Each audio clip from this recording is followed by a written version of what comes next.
Hey guys, tonight we drift into a story that starts with low fuel, high fog, and a road that technically isn't on any map.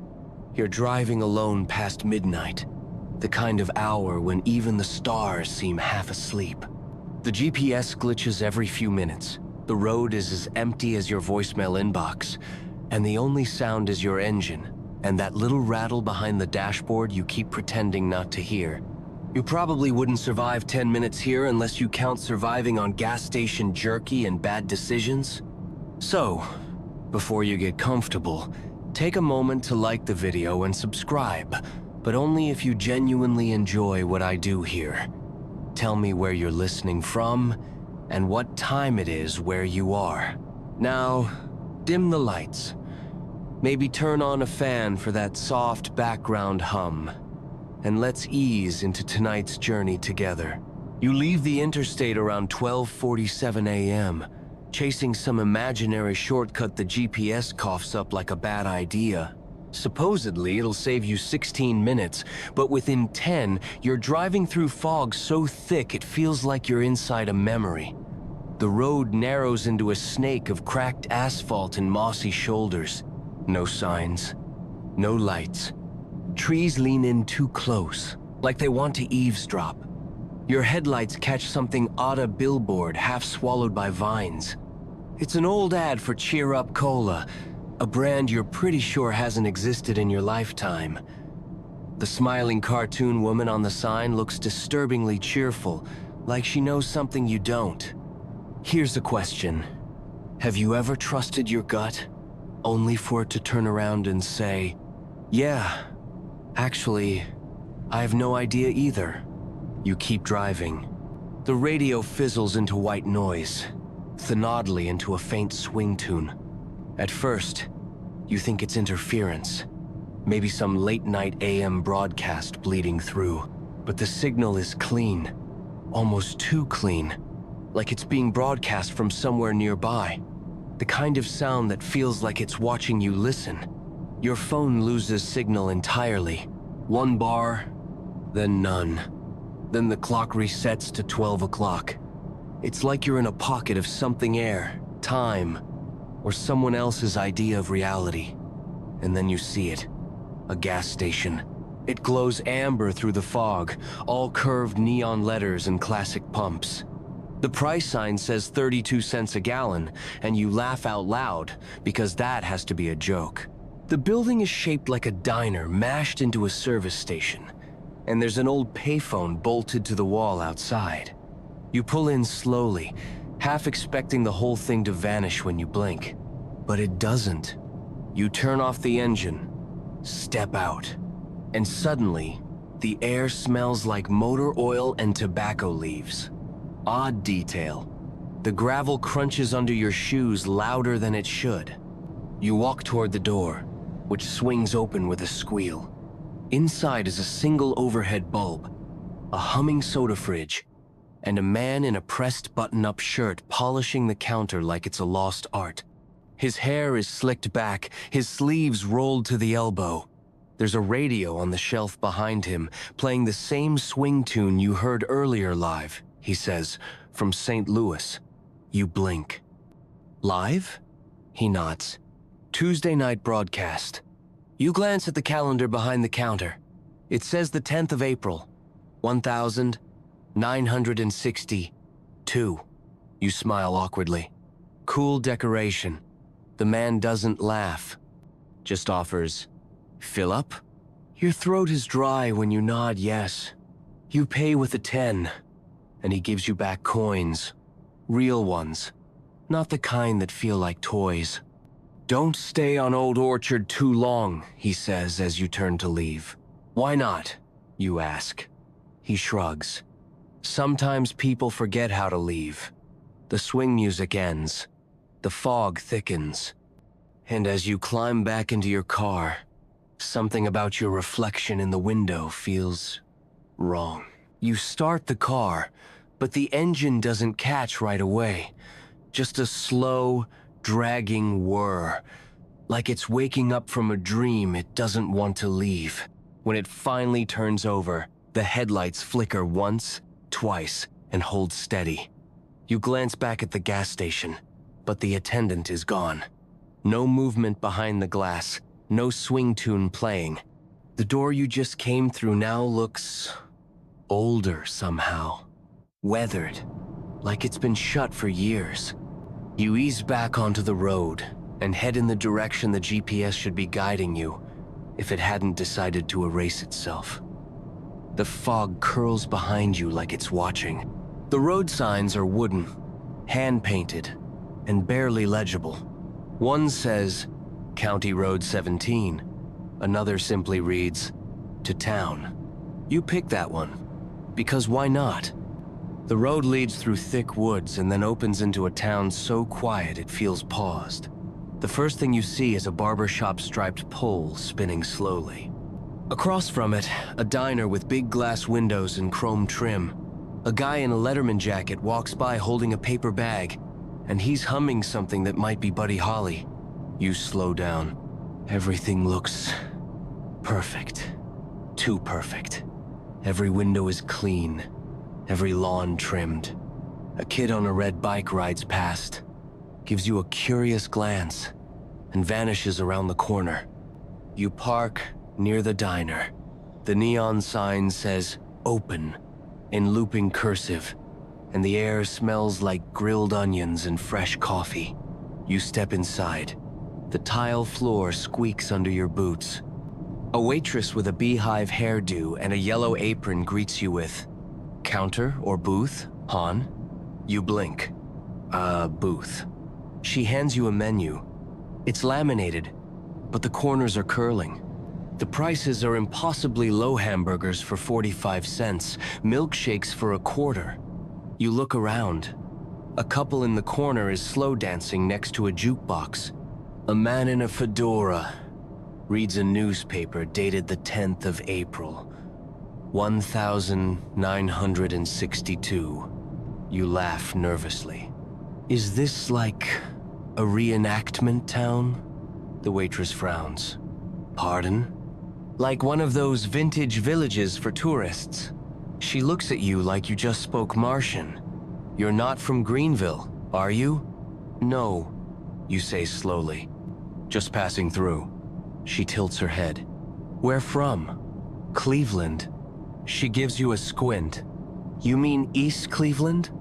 Just Cleveland, Cleveland. She writes something on her notepad that definitely isn't in order. You eat your burger because, weird or not, it smells amazing. As you chew, you hear two men in the booth behind you arguing about the Cuban Missile Crisis like it's happening right now. They mention Kennedy like he's still in office. One of them says, they say the Russians could strike any day now. Here's a question for you. How long would it take you to notice if time broke and everyone else was still pretending it hadn't? You finish your meal, drop a 5 on the table, and head outside. The sun is exactly where it was when you arrived. You check your phone.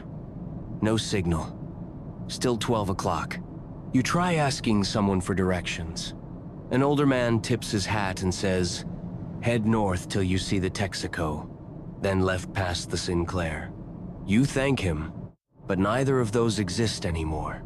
The kid on the red bike passes you again, slower this time, eyes narrowing. You don't belong here. You know it. And worse, they know it too. You walk briskly back to your car, trying not to look like you're panicking, even though every hair on your neck is standing up like it heard a secret your brain hasn't caught up to yet. You unlock the door and slide in, but the ignition takes longer this time. 3 tries before the engine reluctantly turns over. As you pull out of the parking spot, you realize something strange. The gas gauge is full again, completely full. You didn't fill it, or did you? You glance toward the diner, but it looks older now, like a photo left out in the sun. The glass is dull. The sign flickers. Wasn't it clean a minute ago? You drive toward the edge of town, where the houses get further apart and the roads start to crumble. You pass the same barbershop twice, the same hardware store 3 times. There's no Texaco, no Sinclair. Just looping turns and the same 3 squirrels on the same telephone wire. You stop the car, get out, and take a breath. The air tastes like dust and old books. You start walking, hoping your legs can go where your wheels apparently can't. As you do, you notice it, everyone's gone. No more bikes, no more diner music, no more voices behind screen doors. Just buildings, and that ever-humming silence. You pass a schoolhouse with a broken bell, a movie theater marquee that says, "Coming soon, The Manchurian Candidate." You stop. That movie did come out in 1962, but you read about it in a blog last month. It's real, but it shouldn't be now. Not now, now. Historians still argue whether memory is time's backup drive or just another illusion, but you're starting to suspect neither of them has driven through this town. You reach the center square again. A statue of someone you don't recognize stands in the middle. There's a plaque. It's rusted beyond legibility. Below it, scratched into the stone, barely visible. Get out while you can. You spin around. No one's there. But now it feels like you're being watched. The windows are too quiet, the sky too still. You run back to the car, turn the key, and say a quick prayer to every GPS satellite still in orbit. The engine roars back to life, louder than you remember. You slam it into gear and peel out. The fog is back, thicker than ever. And every road you turn down seems to lead to the same house, the same diner, the same rusted statue. Over and over. A loop, a trap, a record stuck on the same groove.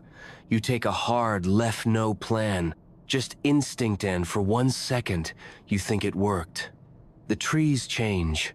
The fog lifts a little, but just as quickly, the car lurches. A flat tire. Of course, you pull to the side, frustrated, and step out. That's when you see her. A girl in a green coat, maybe 8 years old, standing by the tree line. She's holding something, a Polaroid. She offers it without a word. You take it. It's a photo of you, standing by your car. Now, right now. Except, you're not alone in the photo. There's someone behind you. You spin around. Nothing. No one. Just fog, trees, and the sound of your own pulse. You look back down. The photo is gone. Your hands are empty, and so is the road. Here's the question. If a place remembers you, can you ever really leave it? You slam the car door harder than you mean to and drop into the driver's seat, breathing like you ran a mile uphill. You don't look in the mirrors. You don't check the tire. You just grip the wheel, whisper, "Get me out," and press the gas. The car groans forward. It shouldn't. That tire should be flat, but it moves anyway. The road bends again, too smooth to be natural. Like someone designed it in a hurry. The fog starts to shift, not lifting, but thinning, like it's letting you go. For now, then, something changes. A shape overhead. A highway, sign green and modern, clear as day. Exit 214. You don't know where it leads, but it's not Greenville. You turn off the old road so fast the tires squeal. Asphalt never looked so beautiful. And just like that, it's gone. The diner, the barber shop, the girl, the fog. You pull into a rest stop and park under bright fluorescent lights. There's a vending machine buzzing to itself, and a man asleep in a parked RV nearby. A soft rain has started, pattering on the windshield like applause from a quiet audience. You step out. The night smells like wet pavement and warm diesel. You check your phone, 1:13 a.m., signal restored. GPS spinning like it just woke up from a blackout. You open your glove box to grab a granola bar, and something falls out. A coin. Silver. Heavy. It reads, 1,962 United States of America. You never carry coins. You stare at it for a long moment before placing it gently in the cup holder. Later, back on the road, the lines on the highway stretch out like old promises. Everything feels slower now, and not in a bad way. Your reflection in the rear view is your own again, but for a second, just one. You swear the radio hums a swing tune you've never heard before, and you don't change the station. Historians still argue whether time is a straight line or a hallway with doors, but tonight, you passed one of those doors, Sand. It opened. No big flash, no dramatic music, just a soft click, and a fog you might never fully explain. You don't need to. Some stories aren't for sharing. They're for carrying.